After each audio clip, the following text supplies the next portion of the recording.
Development और हो रहा है, मगर तेजी से होना चाहिए। जिस तरीके से जितना होना चाहिए था उतना नहीं हो रहा है और उसमें तेजी लाने की जरूरत है। हम इसमें पूरी। बंगाल में आप क्यों लिख रहे हैं? क्योंकि बंगाल से कुछ फंड वापस गए थे, जैसा कहा जाए 25% नहीं, वो गुज़िश्ता साल हुआ था। गुज़िश्ता साल कोई भी स्टेट गवर्नमेंट यूटिलाइजेशन नहीं की है फंड। आज हम बंगाल भी शामिल है, दूसरे स्टेट भी शामिल है, मगर बंगाल में वो क्योंकि जिस तरीके के प्रोग्राम्स लिए गए थे वो उस प्रोग्राम से कोई उतना लोगों तक पहुंच नहीं पाए थे। तो हम इंसिस्ट कर रहे हैं कि इसमें जो भी प्रोग्राम लेंगे 75% एजुकेशन की तरफ तरजीह दें, क्योंकि खासकर माइनॉरिटीज में एजुकेशन की कमी है। एजुकेशन की तरफ तरजीह देना चाहिए, इसलिए हमने हिदायत भी दी है कि एजुकेशन को ज्यादा इसमें तवज्जो दे, तो फॉलो कर रहे हैं। नाज़रीन, बातचीत का ये सिलसिला जारी रहेगा। मिलते हैं एक छोटे से ब्रेक के बाद।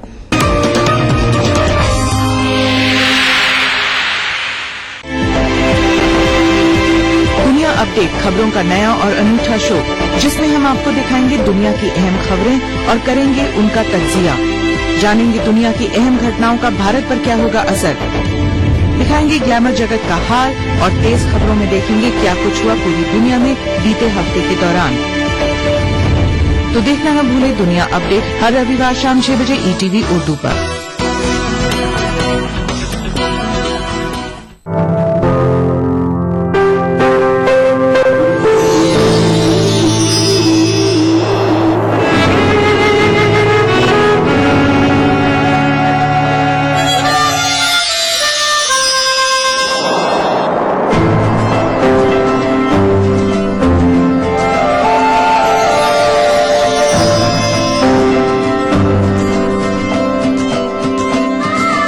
एहसासों से जुड़े नए रिश्ते बिखेरेंगे रंग।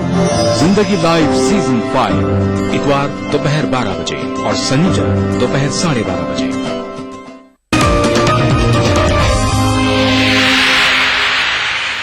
नाज़रीन, वक्फे के बाद एक बार फिर आपका हमारे इस प्रोग्राम में खैर मकदम है। हम बातचीत कर रहे हैं मरकजी वजीर के रहमान खान से। जैसा आपने कहा कि बहुत सारी अक़लियतों के लिए बहुत सारी स्कीमें ली गई और बहुत सारे स्टेट में वो स्कीमें चलाई भी जा रही है। अब इस साल से गवर्नमेंट जो है वो मॉनिटरिंग भी करेगी, लेकिन रिजर्वेशन का जो मुद्दा है वो अभी भी वहीं का वहीं है। रिजर्वेशन, हम गुज़िश्ता साल रिजर्वेशन जो हमने वादा किया था कि कर्नाटक के मॉडल पर कि हमने रिजर्वेशन, हालांकि रंगनाथ मिश्रा कमीशन रिपोर्ट है और दूसरे रिपोर्ट है, हम जो पॉसिबल है वो किए हैं कि कर्नाटक मॉडल में यानी कि रिजर्वेशन विथ इन रिजर्वेशन जो ग्रुप में किए थे उसका हमने अनाउंस किया था लास्ट ईयर। जो मंडल नोटिफिकेशन भी की, उसके बाद बदकिस्मती से कोई उसको चैलेंज किया गया आंध्र प्रदेश हाई कोर्ट में, तो वो उसको नल एंड वाइट किया गया। तो अब हम सुप्रीम कोर्ट अपील में गए हैं और हमारी कोशिश है कि ये जल्दी से केस आए और ये हमारा केस स्ट्रांग है और कुछ टेक्निकल वजह इसके ऊपर उसको रद्द किया गया था। हमें उम्मीद है कि अगर बहुत जल्द सुप्रीम कोर्ट में हम एप्लीकेशन डाल रहे हैं इसको डिसाइड करने के लिए। ये 4.5% रिजर्वेशन की तरफ हमारा वादा है वो पूरा करने की कोशिश कर रहे हैं। आइंदा साल लोकसभा का इलेक्शन है, तो ऐसे में कोई एक नया मनसूबा है जिसको आप लॉन्च करना चाह रहे हैं? लोकसभा इलेक्शन तो आने वाला है 2014, सबके लिए एक चैलेंज है। हम जो भी वादे पूरे करें, हमारी कोशिश है हमारे वादे हम पूरे करेंगे और हमारी कोशिश है कि जो अक़लियतों के हुकूक हैं, हमारी पूरी मिनिस्ट्री के एक ही लक्ष्य है, हमारा एक ही मिशन है कि हिंदुस्तान की जो अक़लियतें हैं उनके जो आईनी हुकूक हैं वो उनको हासिल हो, हिंदुस्तान की तरक्की में उतने ही भागीदार हो जितने हो रहे हैं और तालीम की तरफ ज्यादा तवज्जो देना, खासकर मुसलमानों की एक सबसे बड़ी अक़लियतों में सबसे बड़ी अक्सरियत मुसलमानों की है जो लगभग 74% है। उनके मसाइल अलग अलग हैं, उनके वो मसाइल की तरफ हम तवज्जो दे रहे हैं और वो मसाइल को हम हल करने की कोशिश करेंगे। जहां तक यूपीए का सवाल है, हम यूपीए जो भी हमने वादे किए हैं वो हम पूरे कर रहे हैं और कहीं कहीं टेक्निकल वजूहात पर या कोई दूसरे पर जब कोई पूरे अभी कर नहीं पाए हैं तो वो भी हमारी संजीदगी से हम कोशिश कर रहे हैं।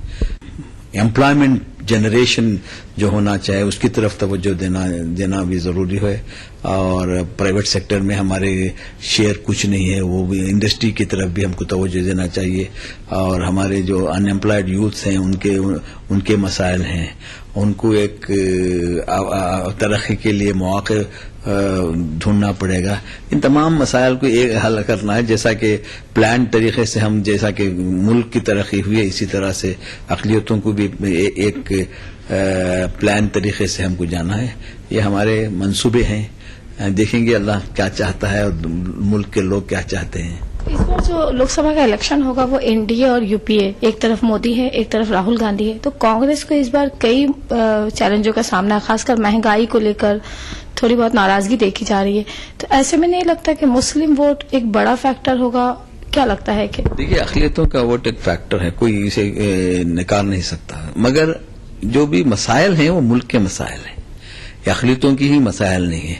मगर जैसा कि महंगाई की बात है, महंगाई तो सब जगह है। अब ये बताया जा रहा है कि महंगाई सिर्फ यूपीए में हो रही है। अगर यूपीए रहती, एनडीए रहती, कोई भी हुकूमत रहती कि थोड़े महंगाई पर कंट्रोल कर सकती, थोड़ी महंगाई पर कंट्रोल नहीं कर सकती। ये एक अपोजिशन का कहने का ये है। नहीं समझता कि कांग्रेस वर्सेस बीजेपी है, ये कांग्रेस वर्सेस आरएसएस है। ये सब बहुत खतरनाक है, क्योंकि अब पूरा कंट्रोल मोदी के जरिए से आरएसएस के हाथ में है। ये आरएसएस का नाम ही ये तो सब सारा मुल्क जानता है कि मोदी को आरएसएस नाम के दूसरे जो लीडर्स है, अब देखिए सुषमा स्वराज का नाम कहीं नहीं है, कहीं नजर नहीं आ रहे हैं। वादानी साहब इतने बड़े कद के लीडर, अब ये सब बीजेपी के लीडर्स हैं जिसका कोई रोल नहीं जमहूरियत में, जिसका मुल्क की आजादी के लिए कोई रोल नहीं। वो एक फिरका परस्त ताकत का की जो निजाम, उनका जो मंशा है, ऐसे लोग इख्तिदार में जमहूरियत के रास्ते से आना चाहते हैं। तो ये बहुत ही खतरनाक है। ये बीजेपी एक पॉलिटिकल पार्टी है, यहां बीजेपी को खत्म करके बीजेपी को हाईजैक किया गया है। ऐसे में कांग्रेस के लिए जो राहत, जो खासकर जैसे नरेंद्र मोदी को लेकर गुजरात मॉडल सामने रखकर नरेंद्र मोदी को जो है वो फोकस किया जा रहा है, प्राइम मिनिस्टर के लिए किया जाता है, ऐसे में कांग्रेस के लिए या यूपीए के लिए माइनॉरिटीज वोट सबसे अहम है। देखिए, गुजरात मॉडल क्या है? गुजरात मॉडल कुछ नहीं है, ये एक क्रिएटेड है कि गुजरात डेवलपमेंट है। कुछ डेवलपमेंट, गुजरात जो भी डेवलप किया है कांग्रेस के रजीम में डेवलप किया है। नरेंद्र मोदी के रजीम में कुछ डेवलपमेंट नहीं हुआ। ये एक नरेंद्र मोदी का एक एक्शन जो है कि टीवी में बात करना, और एक जैसा है कि फिल्म में एक एक्टर एक्ट करता है। अब देखिए, अगर ये एक्टर्स को देखेंगे फिल्म में, अगर फिल्म देख रहे हैं तो ऐसे धुआंधार तकरीर करते हैं, बाद में उसके फिल्म के छोड़ के उसको ये लफ्ज नहीं बोल सकती। यानी कि ये एक्टर ही अगर अपने वोटर को लुभाने में कामयाब हो गए तो कांग्रेस सबसे बड़ा चैलेंज है। तो इसमें मैं मानता हूं कि अक़लियतों का बहुत रोल है, और किसी की अक़लियतें जो नरेंद्र मोदी की दौरे हुकूमत में गुजरात में जो हुआ उसे कोई फरामोश नहीं, उसको भूल नहीं सकता। लगता कि ये एनडीए, यूपीए और उसके बीच में कहीं थर्ड फ्रंट को भी मौका मिले, जिसमें ममता बनर्जी। देखिए, हमने थर्ड फ्रंट के हुकूमतों को देख लिया है, मुल्क के लोगों ने देख लिया है। कोई थर्ड फ्रंट की हुकूमत कामयाब और सक्सेसफुल नहीं। इससे सरकारें आएंगे तो मुल्क का क्या होगा? अभी जिस तरह से थर्ड फ्रंट में चेहरा आ रहा है कि शायद ममता बनर्जी, मुलायम सिंह और ममता बनर्जी हो, बिकॉज उनके पास कोई आइडेंटिटी नहीं है ना। उनके पास एक मौका परस्त है। जमहूरियत में नंबर होना चाहिए, चार मेंबर मिलते हैं, जैसा कि हम ट्रेन में जा रहे हैं, सब दोस्ती कर लिए, बैठ लिए, दोस्त बड़े वहां हंसे मजे निकले, ट्रेन से उतरे, वो एक तरफ हो, ये उतरे। ऐसी सरकारें नहीं बन सकती। 2014 के लोकसभा इलेक्शन में आपको क्या लगता है कि फैसला कौन पार्टियां कौन कौन हो सकती है? ममता बनर्जी, क्या फिर सीपीएम को दोबारा मौका मिल सकता है? देखिए, आज ये हकीकत है, हम इसे निकाल नहीं सकते कि रीजनल पार्टीज हैं और बहुत से स्टेट्स में उनका है, और हम ये कांग्रेस ही एक ऐसी पार्टी है जो सबके साथ सबको लेके चल सकती है, हमने दिखा दिया है। अच्छा, एक आखिरी सवाल कि जैसा आपने कहा था कि जो बेकसूर नौजवानों की गिरफ्तारी है उस पर जो है वो हमने हमारी मिनिस्ट्री ने होम मिनिस्ट्री से खतो किताबत कर रहे हैं, इसके ऊपर कुछ पहल भी हुई है।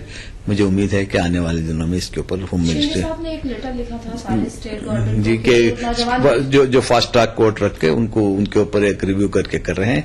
बहुत से हुकूमतें इस पे कदम उठा चाहिए। कर्नाटक गवर्नमेंट में लेकिन बाद में तो उन्होंने फिर अपने इससे वो पीछे नहीं ऐसा नहीं कि उन्होंने लिखा है, नहीं उन्होंने नहीं किया, नहीं वो हम कायम हैं उस पर। उनके लेटर्स भी जा चुके हैं और कर्नाटक गवर्नमेंट और दूसरे गवर्नमेंट्स वो ले रहे हैं।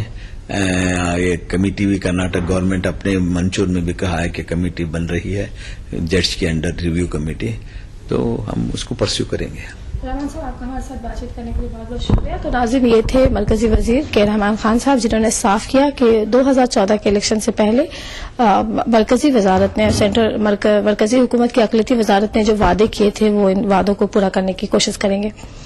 कैमरामैन शुभेंदु के साथ शबाना एजाज, ETV न्यूज, कोलकाता।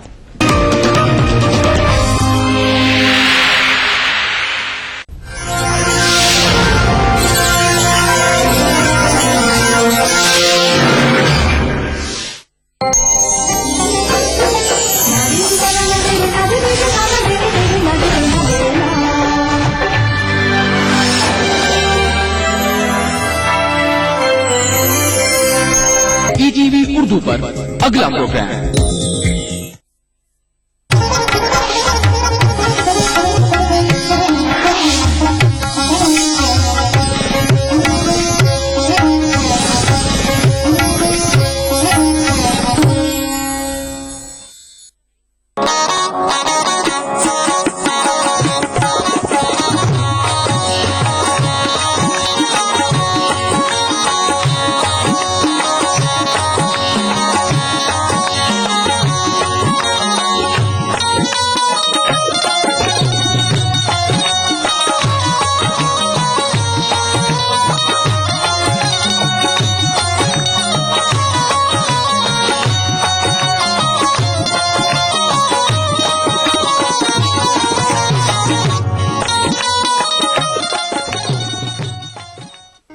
सुन कथा मेरी अच्छी सहेली, रात में सो रही थी अकेली। कथा मेरी अच्छी सहेली, रात में सो रही थी अकेली। सुन कथा मेरी अच्छी सहेली, आई खुशबू मुझे इत्र की सी, आई खुशबू खुशबू आई खुशबू खुशबू आई खुशबू मुझे इत्र की सी। छू गई सांस मुझको किसी की, छू गई सांस मुझको किसी की, छू गई सांस मुझको किसी की। आई खुशबू मुझे इत्र की सी, आई खुशबू आई खुशबू आई खुशबू आई खुशबू मुझे इत्र की सी। छू गई सांस मुझको किसी की, छू गई सांस मुझको किसी की, छू गई सांस मुझको किसी की। और छा गई दिल पे बदली करम की, छा गई दिल पे बदली करम की। बंद आँखों में बिजली सी चमकी, बंद आँखों में बिजली सी चमकी। बंद आँखों में बंद आँखों में बंद आँखों में बिजली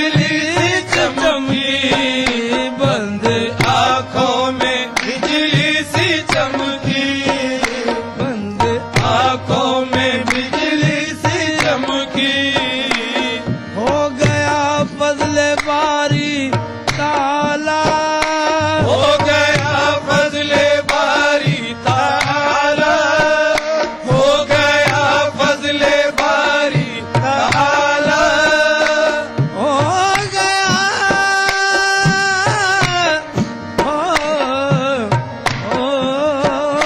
हो गया फजले बारी ताला, आया घर में मेरे कमली वाला सखी, आया घर में मेरे कमली वाला सखी, आया घर में, आया आया घर में, आया आया घर में, आया आया घर में मेरे कमली वाला सखी, आया घर में मेरे कमली वाला सखी, आया घर में मेरे कमली वाला सखी।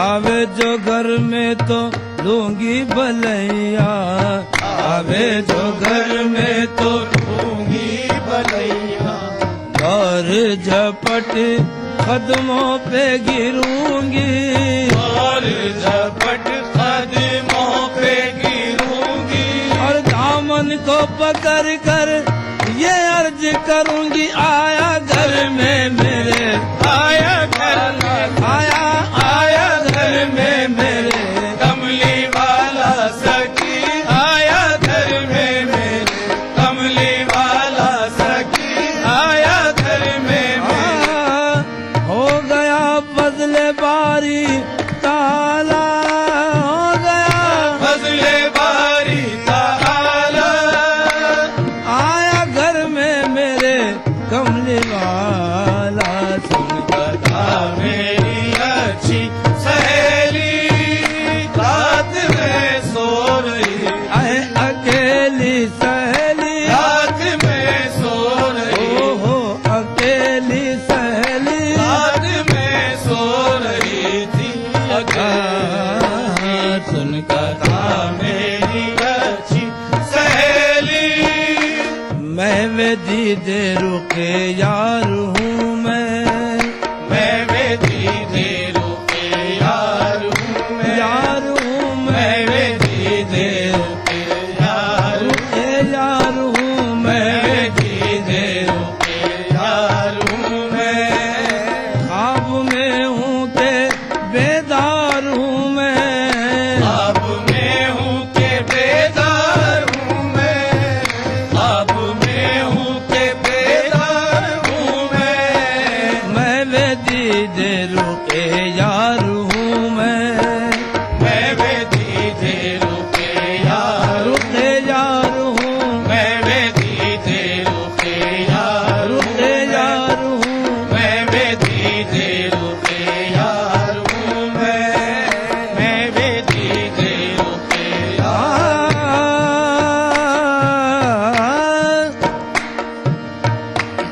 न गरज किसी से नवासता, न गरज किसी से नवासता, मुझे काम अपने ही काम से, तेरे जिक्र से, तेरी फिक्र से, तेरे याद से, तेरे नाम से मैं वे दीदे रुके यार हूँ यार हूँ मैं, मैं वे दीदे रुके यार हूँ मैं,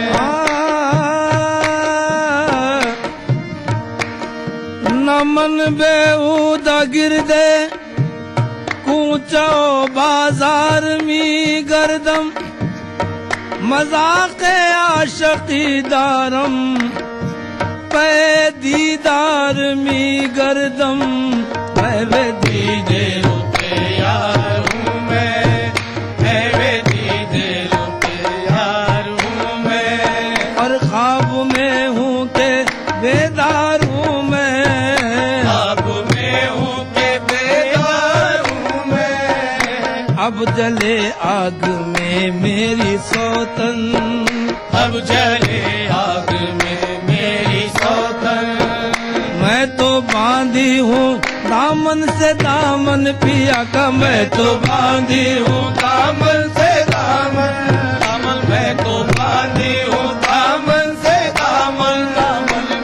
कहीं उसको जाने न दूंगी, अब कहीं उसको जाने न दूंगी, और गैर को मुंह दिखाने न दूंगी, गैर को मुंह दिखाने न दूंगी, माला जपती रहूंगी उसी का, माला जपती रहूंगी उसी का, मुंह न देखूंगी अब मैं किसी का, मुंह न देखूंगी अब मैं किसी का, गम कदे में मेरे ईद होगी, गम कदे में मेरे ईद होगी, अब तो आठों पहर दीद होगी सकी, अब तो आठों पैर दीद होगी सकी, अब तो आठों पैर दीद होगी कथा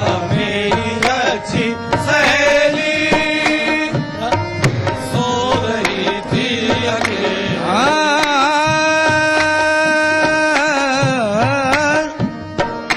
मैं इसी वजद में झूमती थी, मैं इसी वजद में झूमती थी, अपनी किस्मत का मुंह चूमती थी, अपनी किस्मत का मुंह चूमती थी, अपनी किस्मत का मुंह चूमती थी, नागहां जब जरा आंख झपकी, नागहां जब जरा आंख झपकी, कड़कड़ा कर गिरी गम की बिजली, कड़कड़ा कर गिरी गम की बिजली, आए तकदीर ने रंग बदला, आए तकदीर ने रंग बदला, फिर ये देखा के उसको न देखा, फिर ये देखा के उसको न देखा, उसने जलवा दिखाया ही क्यों था,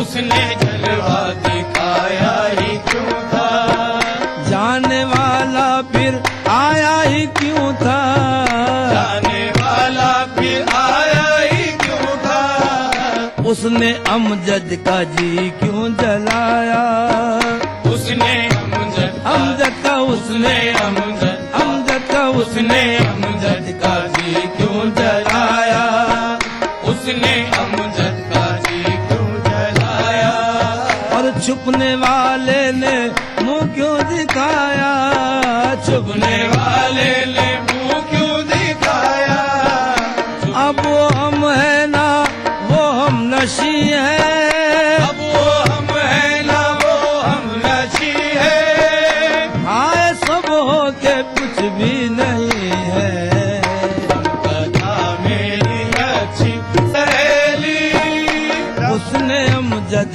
का जी क्यों जलाया, उसने अमजद का जी क्यों जलाया, छुपने वाले ने मुंह क्यों दिखाया, छुपने वाले ने मुंह क्यों दिखाया, अब वो हम है ना वो हम नशी है, अब वो हम है ना वो हम नशी है, आए सब होके फिर कुछ नहीं है, कथा मेरी अच्छी सहेली, रात में सो रही थी ओ अकेली, सहेली रात में सो रही थी अकेली, अकेले सुन कथा मेरी अच्छी सहेली,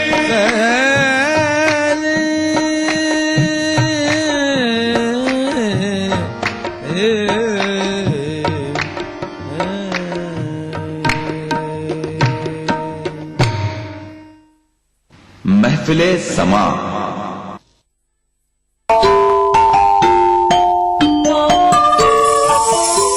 इस्लाम फॉर किड्स यानी इस्लाम बच्चों के लिए, इस प्रोग्राम में कुरान और हदीस के किस्से और वाकयात, हजरत मोहम्मद सल्लल्लाहु अलैहि वसल्लम और सहाबा की जिंदगी के हालात और इस्लामी तालीमात के अहम वाकयात पेश किए जाएंगे।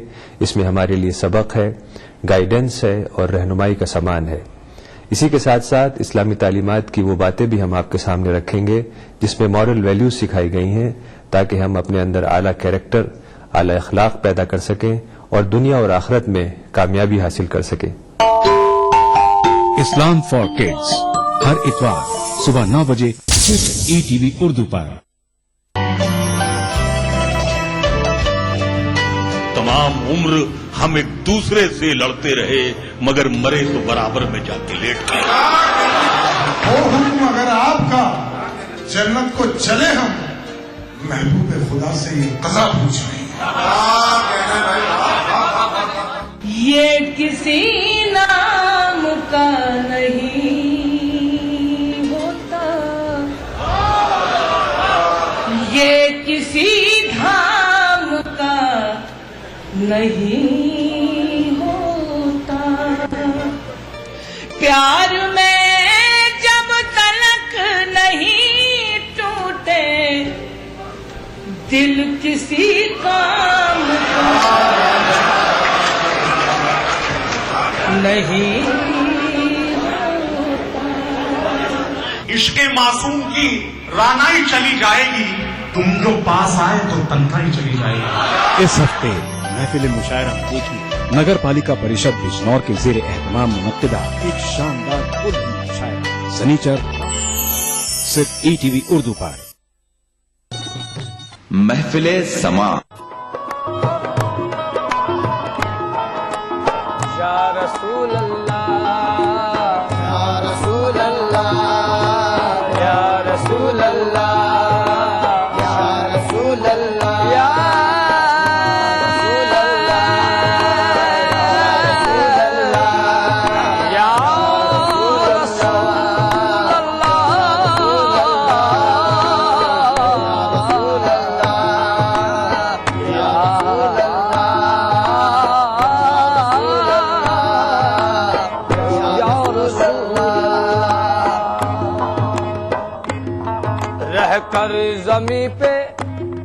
रहकर ज़मीं पे अर्श की मंजिल को पाके देख। रहकर ज़मीं पे अर्श की मंजिल को पाके देख। रहकर ज़मीं पे अर्श की मंजिल को पाके देख। रहकर ज़मीं पे अर्श की मंजिल को पाके देख। सरकार दो जहां, सरकार दो जहान से दिल को लगाते थे। सरकार दो जहान से दिल को लगा के दे। सरकार दो जहान से दिल को लगा के दे। सरकार दो जहान से दिल को लगा के दे। जन्नत भी उतर आएगी तेरे मकान में। जन्नत भी उतर आएगी तेरे मकान में। सब्र से भूख से गुर्बत से मोहब्बत की है हमने, इस तरह से इस ज़र्फ की इज्जत की है। घर की हर ईंट से आती है इबादत की महक। मेरे घर में मेरे बच्चों ने तिलावत की है। जन्नत भी उतर आएगी तेरे मकान में। जन्नत भी उतर आएगी तेरे मकान में। एक रोज घर में नात की महफिल सजा के दे। एक रोज घर में नात की महफिल सजा के दे। एक रोज घर में नात की महफिल सजा के दे। एक रोज घर में नात की महफिल सजा के दे।